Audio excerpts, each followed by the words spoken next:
আসসালামু আলাইকুম। স্বাগত আলপনা নিউজে। আপনাদের সাথে আছি আমি তানভিন আশা। মানবিকতায় অনন্য দৃষ্টি কেড়েছেন সাধারণ মানুষের ইতালি প্রবাসী শাহীন কবির সর্দার।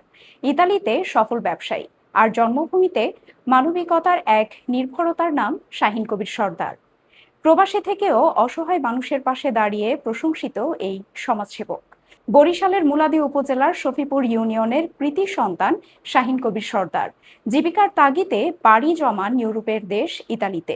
কঠোর পরিশ্রম আর সততার মাধ্যমে গড়ে তোলেন নিজের সফল ব্যবসায়িক অবস্থান। তবে প্রবাস জীবনের ব্যস্ততাও তাকে দূরে সরাতে পারেনি জন্মভূমির মানুষ থেকে। আলোর দিশারি সামাজিক সংগঠনের প্রধান উপদেষ্টা হিসেবে অসহায় ও সুবিধাবঞ্চিত মানুষের পাশে দাঁড়িয়ে শিক্ষা সহায়তা, চিকিৎসা সহযোগিতা সহ বিভিন্ন মানবিক কর্মকাণ্ড চালিয়ে যাচ্ছেন তিনি। স্থানীয়দের কাছে একজন সৎ, বিনয়ী ও মানবিক মানুষ হিসেবেই পরিচিত শাহীন কবির সর্দার।